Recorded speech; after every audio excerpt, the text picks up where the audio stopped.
你有没有这种感觉？就算睡了8个小时，甚至10个小时，可是呢，当你早上睁开眼睛的那一刻，你的大脑仍然是像一台旧型号的电脑，它的风扇狂转，机身发烫，却连一个网页都跑不出来。你本来以为这是因为你没有睡饱的原因，所以到了周末呢，你就疯狂的补眠。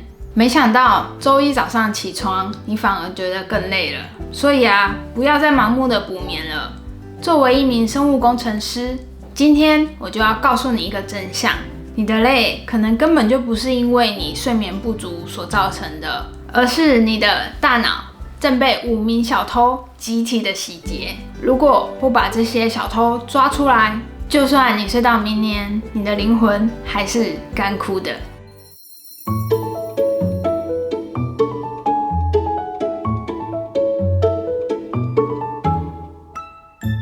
大家好，我是 Dr. 静宁，微生物学博士，生物工程师。在大家的眼中，我可能是一个凡事讲求逻辑，习惯在显微镜下精准操控数据的科学家。但说实话，我也曾经在忙碌的研究生活中，感受到那种明明就已经睡饱了，却还是提不起劲的那种低效的一个状态。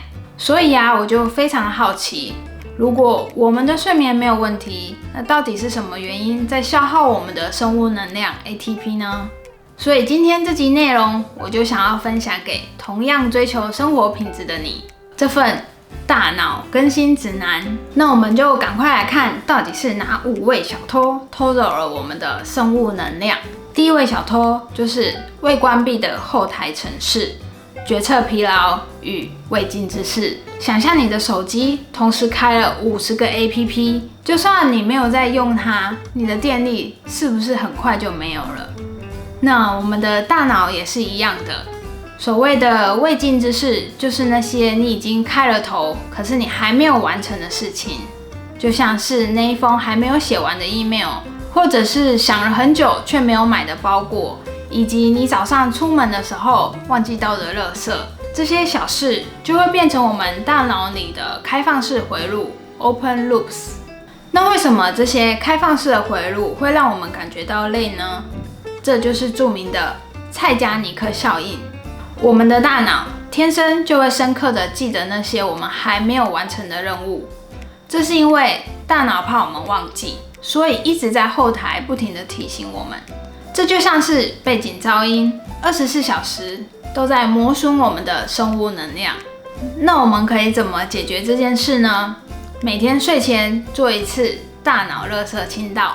首先拿出一张纸，然后写出你还没有完成的那些事，就像是我还没有完成写给谁的 email。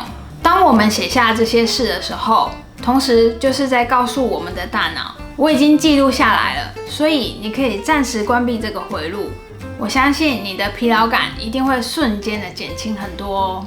第二个小偷叫做数位多巴胺的廉价循环。这个小偷呢，隐藏在你最放松的时候，就是在你使用手机的时候。你是不是以为当你在滑手机看一些好笑的视频的时候，其实是在休息？你原本只想说看个5分钟就好，休息一下，没想到当你一抬头的时候，已经2个小时过去了。这并不是在休息，相反的，你正在给你的大脑喂垃圾食物哦。这些有趣好玩的短影片，它会迅速产生高频的多巴胺冲击，同时呢，也会拉高你的多巴胺基线。那在神经科学里有一个机制叫做对抗过程。这是什么意思呢？就是当你进入一个巨大的多巴胺飙升，那我们的大脑为了要平衡，它就会迅速的把你拉回到低谷。那也就是为什么当我们看完这些影片，滑完手机之后，会感觉到巨大的空虚以及疲累。这个就叫做多巴胺回弹。那我们要怎么做呢？我建议你可以试试看5分钟的无聊练习。当我们在等车排队的时候，不要拿起你的手机，相反的，让我们的大脑进入一个待机状态，而不是随时被资讯塞饱的一个状态。学会和无聊相处，是找回你的能量的第一步哦。第3个小偷就是微型狮子，慢性皮质醇，隐形的压力源。在原始的森林里，当斑马看见狮子的时候，它才会分泌压力荷尔蒙，就是皮质醇。那当狮子跑掉之后，这个压力源呢就会不见了。那现代人的狮子在哪里呢？像是主管的讯息、社群上面的比较，还有那些还没有看完影片的焦虑，这些都是我们的微型狮子。这都会让你的交感神经处于一个长期低度兴奋的一个状态。这个情况就像是让赛车的引擎在空档等待的期间，仍然维持在5000转的情况。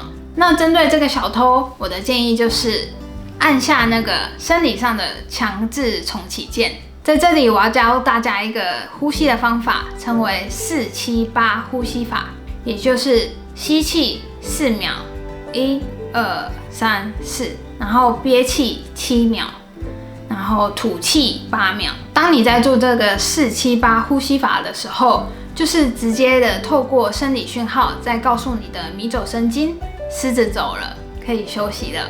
接下来第4个小偷，它藏在你的环境里，称为感官超载。你有没有试过在嘈杂的咖啡厅里面待上一整天？你明明就也没做什么事，可是当你离开的时候，却觉得超级的累。为什么会这样呢？